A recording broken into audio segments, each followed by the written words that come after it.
السلام علیکم ناظرین،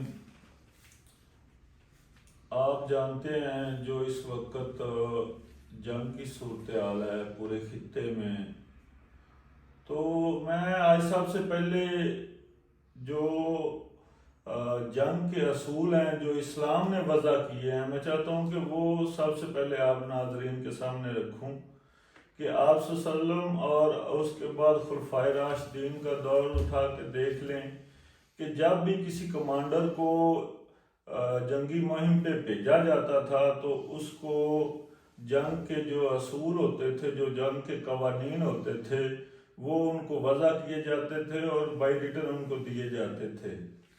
ان میں جو میری نظر سے گزرے وہ یہ ہیں کہ کمانڈر کو یہ ہدایات ہوتی تھی کہ جنگ کے دوران بچوں کو قتل نہیں کرنا، بوڑھوں کو قتل نہیں کرنا، عورتوں کو قتل نہیں کرنا، اور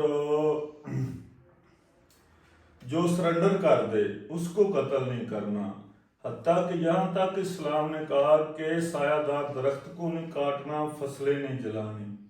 تو یہ تو اسلام نے جنگ کے جو قانون ہیں وہ وضع کیے ہیں، لیکن یہاں پر تو کوئی قانون ہی نہیں ہے۔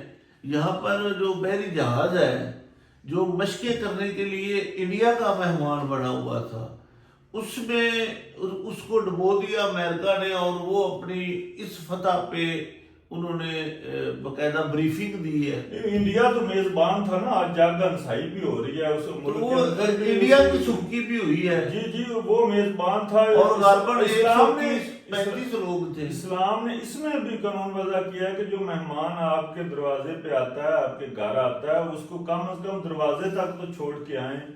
تو یہ تو سراسر اچھا، بھارت ایسے ڈرا ہوا ہے کہ وہ اپنا کوئی بیانیہ ہی نہیں دے رہا۔ نہیں، بھارت میں جو اپوزیشن جماعت ہے وہ اپنا بیانیہ دے رہی ہے، لیکن حکومت کوئی بیانیہ نہیں دے رہی۔ نہیں انہوں نے کوئی اس پہ کمنٹ نہیں کیا، کوئی وضاحت نہیں دی، وہ تو اچھا عباس بھائی، یہ تو ہو گیا کہ اسلام کے مطابق جو جنگی قوانین ہوتے تھے، یہ تو نبی کریم صلی اللہ علیہ وسلم کے دور میں اور نبی کریم صلی اللہ علیہ وسلم کے دور کے بعد حضرت خالد بن ولید اور حضرت ابو عبیدہ رضی اللہ تعالیٰ عنہ نے وہ دمشق کی جنگ ہو یا محاصرہ ہو یا جنگ یرموک ہو یا جتنی بھی جنگیں لڑی گئی نبی کریم صلی اللہ علیہ وسلم کے دور میں بھی، جتنی جنگ خندق اور دوسری وہ کیا اس کا نام ہے، تو میرا بات کرنے کا مطلب یہ ہے کہ اسلامی قوانین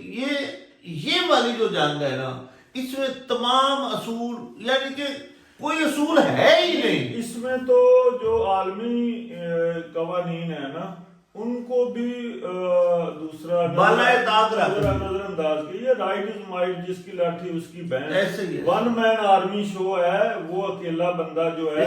دیکھیں اسپتالوں کو نشانہ نہیں بنایا جاتا تھا پہلے، یہ تو عالمی قوانین میں بھی عالمی قوانین، بچوں کے اسکولوں کو نشانہ نہیں بنایا جاتا سول تھا، آبادی کو نشانہ نہیں بنایا جاتا، یہ سب کچھ۔ تو اس پہ جو میں سمجھتا ہوں نا، ایران اس نے جتنے بھی حملے کیے ہیں گلف کنٹریز میں، وہاں پہ کیے ہیں جہاں پہ امریکن اڈے تھے، جہاں پر اس کی فورسز تھی، جہاں پر امریکن کوئی بھی چیز، مطلب آن گراؤنڈ کوئی بھی چیز تھی، تو وہ اس نے ان کو نشانہ بنایا۔ اور جب دوسرا سعودی عرب نے کہا کہ آپ ہماری جو ہے خود مختاری پہ حملہ کر رہے ہیں، تو انہوں نے وضاحت دی کہ ہم آپ نے آپ کی آئل ریفائنری پر حملہ نہیں کیا، اور موساد کے جو ایجنٹ پکڑے گئے ہیں ان سے بھی خلیجی ممالک کو یہ پتہ چل گیا ہے کہ یہ موساد اور اسرائیل مل کر یہ ہماری آپس میں جنگ کروانا ہے۔ یہ تو سازش تھی نا اسرائیل کی،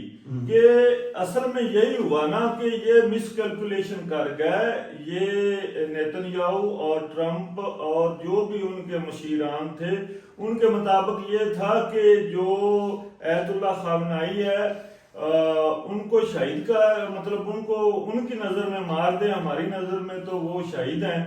تو اس کے بعد جو ہے وہ 1-2 دن جنگ جاری رہے گی اور ختم ہو جائے گی، رجیم چینج آ جائے گا، اور یا کچھ نہیں آئے گا۔ عباس بھائی، امریکہ بری طرح پھنس چکا ہے۔ ناظرین، یہ جو آبنائے ہرمز ہے، اس کے چونکہ یہ ایران نے بند کر دیا ہے، اب وہاں پر ٹریفک ہے بحری جہازوں کی، اور بالکل ایسے محدود سی ایک پٹی ہے جہاں سے سارے جہاز گزرتے ہیں۔ اچھا، یہ وہ پتہ تھا جو شاید سبھی یہ سمجھ رہے تھے کہ یہ اینڈ پہ کھیلیں گے، لیکن انہوں نے آغاز میں یہ پتہ کھیل دیا۔ ان کے لیے آغاز ہی انجام بن گیا۔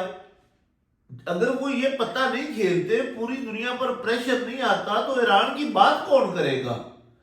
یہاں پر تو ترکی کی اتنی شاندار تاریخ ہے، اور باقی جو عرب کنٹریز ہیں کسی نے کچھ کیا ہی نہیں، بلکہ وہ تو اتحادی ہے امریکہ۔ وہ دیکھیں کہ امریکہ اور اسرائیل نے مل کے جو فضائی حملے، بھائی میں آپ کو ایک بات بتاؤں، میں آپ کو باوجود اندر سے کوئی مخالف آواز نہیں اٹھی۔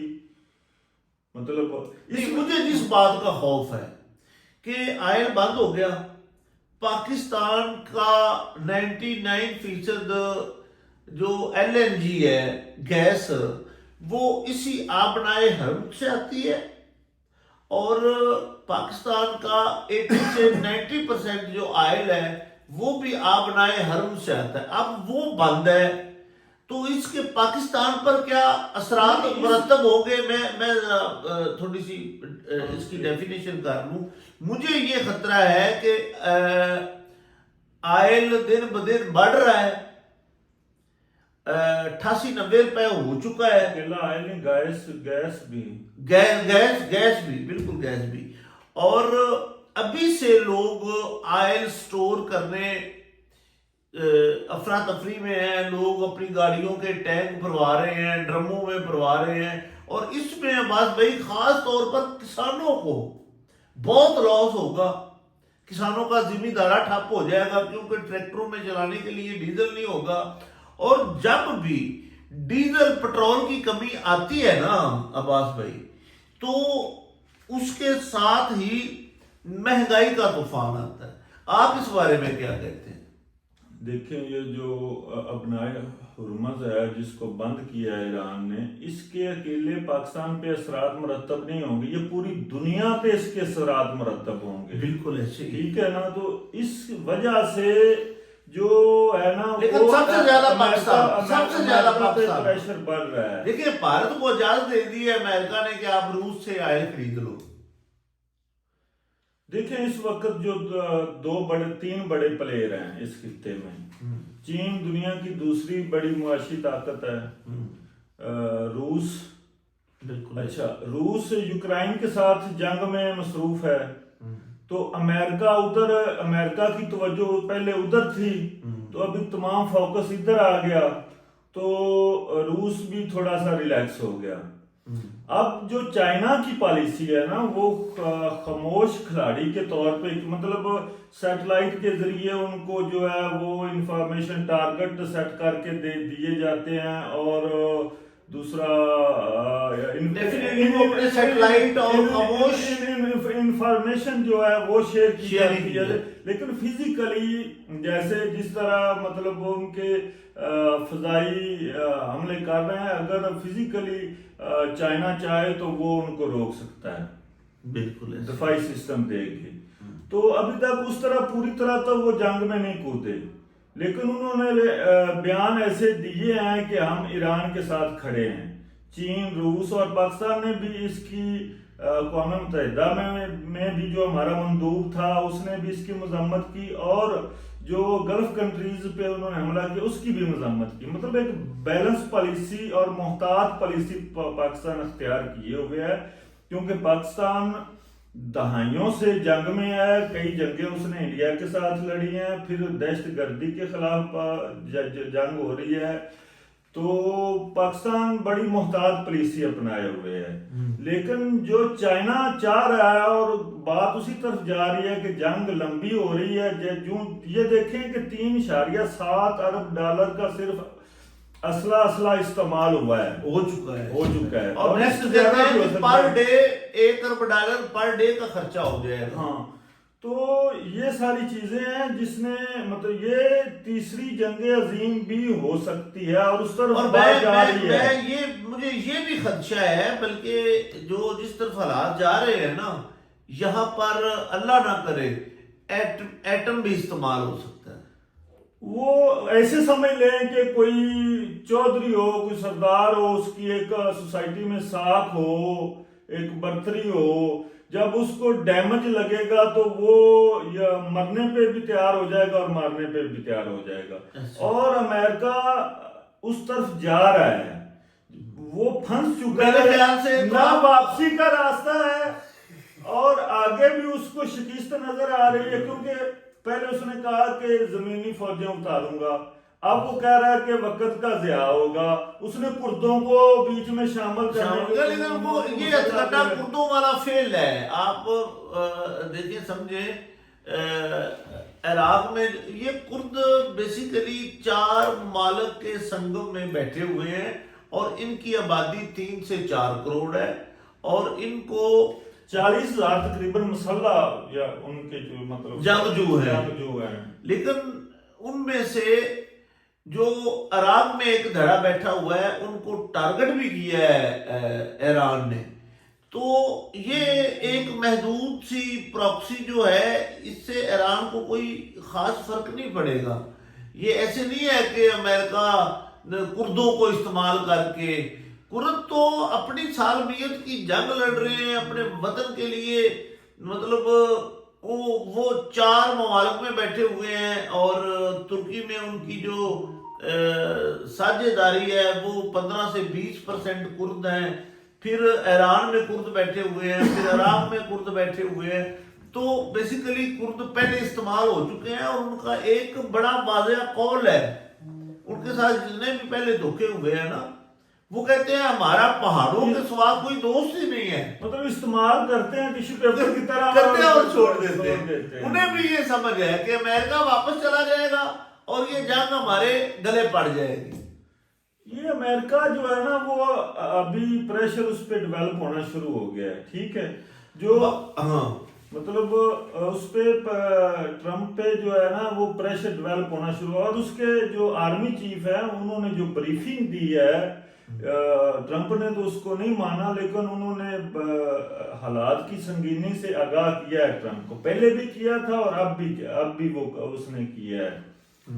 تو چائنا بیرکیف اس موقع کا بھرپور ہے. اس کو کوئی محبت نہیں ہے ایران سے یا روس کو یا چین کو. ہم تو مسلمان ہیں، پاکستان ایک مسلم کنٹری ہے. تو وہ تو اسٹریٹجک پارٹنر ہوتے ہیں نا، مفادات ہوتے ہیں. اصل میں تو بات مفادات کی ہے نا. تو چین بھی بہت بڑی مقدار میں آئل لیتا ہے ایران سے.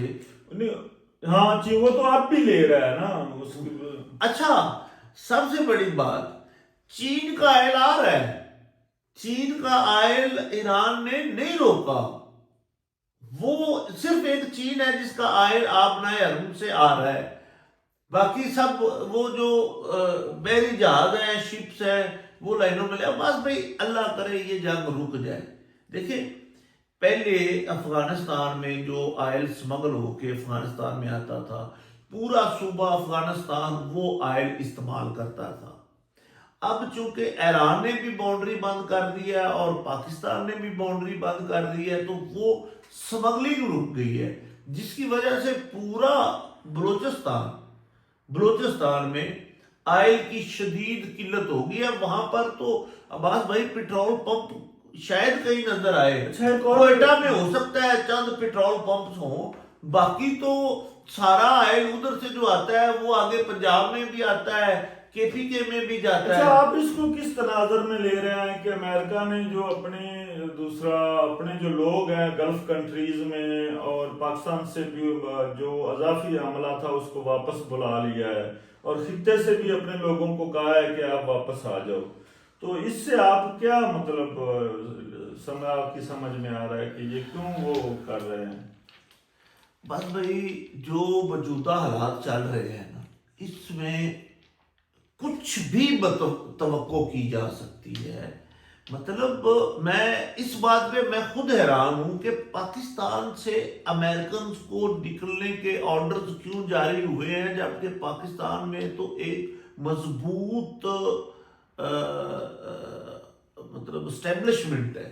تو پہلے دن جب آیت اللہ خامنائی صاحب شہید ہوئے تو اس دن احتجاج ہوئے، لیکن ان کو روک لیا گیا، بلکہ 30-35 شہادتیں ہوئی، لیکن امریکن تک کسی نے ان کا تو کوئی جانی نقصان نہیں ہوا۔ کوئی جانی اچھا نقصان ایک نہیں اور ہوا۔ چیز ہے، اب یہ ایک تھریٹ الرٹ ہے کہ پاکستان سے امریکنز کو کیوں نکالا جا رہا ہے؟ کہیں ایسا تو نہیں کہ بلوچستان سے ان کی آرمی بوٹ آن گراؤنڈ، اللہ نہ کرے۔ نہیں، پاکستان کبھی نہ کبھی اپنے اڈے دے گا اور نہ تو پھر پاکستان دنیا 3 حصوں میں تقسیم ہو چکی ہے۔ ایک حصہ وہ ہے جو غیر جانبدار ہے، ایک حصہ جو ہے وہ امریکہ کے ساتھ جنگ میں شامل ہے، ایک حصہ جو ایران کے ساتھ کھڑا ہے، اس میں پاکستان کا شمار بھی ہوتا ہے۔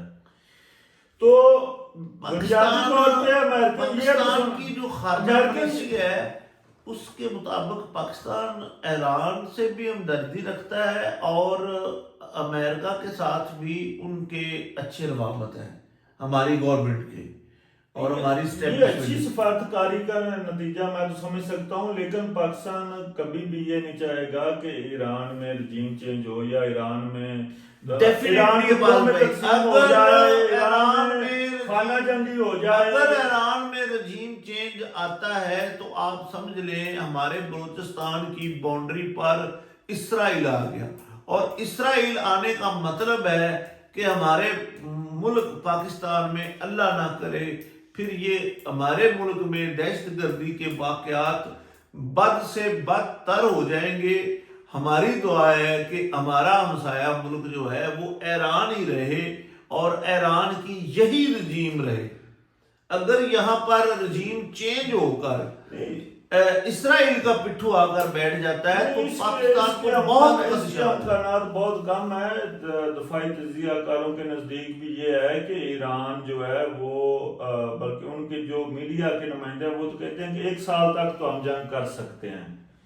تو امریکہ خود کہہ رہا ہے کہ کئی 3-4 ہفتوں تک یہ جنگ جاری رہ سکتی ہے، لیکن جس ریٹیلیٹ کا وہ مظاہرہ کر رہے ہیں، جو رد عمل ایران دے رہا ہے، اور وہ بڑے مطلب قطع کلامی معاف، مزے کی ایک بات ہے کہ جو ڈرون ایران بنا رہا ہے اس کے اوپر ایران کی لاگت آتی ہے $20,000، اور اس کو انٹرسیپٹ کرنے والا جو میزائل ہے اس کی طاقت جو ہے، اس کی جو قیمت ہے وہ $30 ملین ایک انٹرسیپٹر کی قیمت ہے، جو اس ڈرون کو، یعنی کہ آپ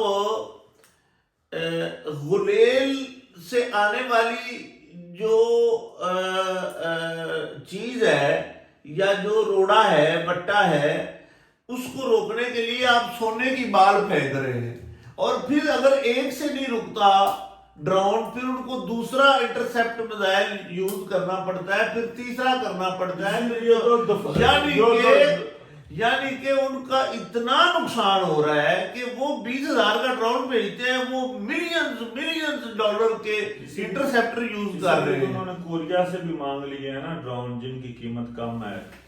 کس نے؟ امریکہ نے۔ دوسرا یوکرائن سے۔ تو اب ہم تھوڑا سا ذکر کر لیں کہ جو پاک افغان جنگ ہے، جو ابھی بھی آپریشن جاری ہے افغانستان میں پاکستان کا، میرے خیال سے جو انڈیا ہے، انڈیا ڈیفینیٹلی انڈیا اس کی پشت پناہی کر رہا ہے۔ وہ تو آپریشن سندور کو لے کے ابھی تک وہ چل رہے ہیں، وہ جو کہتے ہیں نا کہ ہمارا سندور، مانگ میں سندور بھر دو، ہم ان کی مانگ میں سندور پہلے بھی بھرا تھا، اب بھی بھر دیں گے۔ بلوچستان میں بھی باز بھائی BLA کے پیچھے بھارت ہے، اور افغانستان میں بھی افغانیوں کو شرم کرنی چاہیے، کوئی شرم ہوتی ہے، کوئی حیا ہوتی ہے۔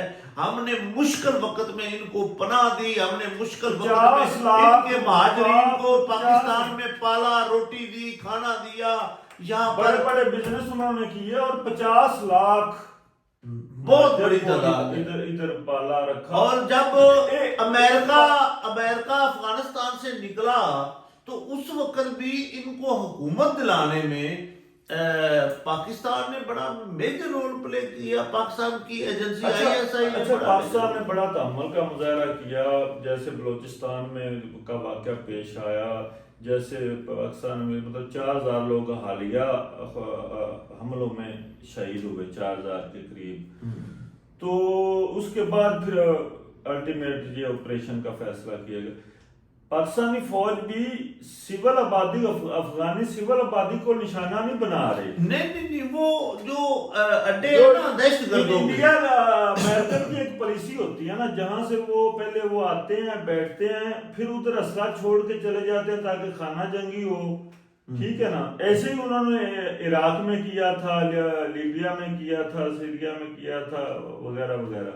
تو ایسے ہی انہوں نے افغانستان میں کیا کہ وہ ادھر اسلحہ چھوڑ کر چلے گئے. عباس بھائی جو بگرام ایئر بیس ہے ہوگی بات کوئی اچھا میں آخری سوال ہے میرا کہ ابھی دیکھیں نا ایران کتنی بڑی سپر طاقت کے ساتھ لڑ رہا ہے، 2 طاقت مطلب امریکن، اس میں کوئی شک نہیں ہے کہ وہ دنیا کا سردار ہے، اس کے پاس بڑی فوج ہے. ٹھیک ہے. تو اس کے ساتھ وہ کھڑا ہے. کیوں کھڑا ہے؟ کیونکہ قوم کھڑی ہے. کس کے ساتھ؟ ایران کی قوم کھڑی ہے، اپنی لیڈرشپ کے ساتھ، اپنے نظریے کے ساتھ کھڑی ہے. بالکل. تو پاکستان میں جو سیاسی عدم استحکام ہے، تو اس کو کیا نہیں حل کرنا چاہیے کہ عمران خان کو پیرول پہ رہائی دلائی دی جائے تاکہ ایک کمبینیشن کے ساتھ، ایک یونٹی کے ساتھ، ایک اتحاد کے ساتھ ایک پوری دنیا کو ایک میسج جائے کہ ہم ایک پیج پہ ہیں. آپ کی بات درست ہے، لیکن ایسا ہونے نہیں لگا. آپ کی اطلاع اللہ پاک. مائی ڈیئر لسنر، میں دعا گو ہوں کہ آپ نئے حرمز، اور چونکہ ہماری 900 کلومیٹر کی باؤنڈری ایران کے ساتھ لگتی ہے، تو ہم توقع کرتے ہیں کہ یہ جنگ جلد از جلد ختم ہو جائے. اگر یہ اپنا حرمز مزید چند دن یا چند ہفتے بند رہتا ہے تو پاکستان میں گیس ختم ہو جائے گی اور پٹرول اور ڈیزل کی بھی کمی ہو جائے گی، جس سے تمام اشیاء خورد و روش اور تمام ٹریفک سیل ہو جائے گی. پٹرول کی قیمت 500 سے 1000 فی لیٹر پر جا سکتی ہے، اور پاکستان کی زراعت کو بہت بڑا جھٹکا. کسان پہلے ہی رل گیا ہے، کسان پہلے ہی بہت بری طرح متاثر ہو چکا ہے. کسان کے ساتھ بہت زیادتیاں ہو رہی ہیں. اس حکومت میں کسان کے لیے کوئی پالیسی نہیں ہے جس سے کسان کو کوئی فائدہ ہو. تو میں اس کے ساتھ ہی عباس بھائی میں اجازت چاہتا ہوں. آپ کی محبتوں کا بہت شکریہ. والسلام.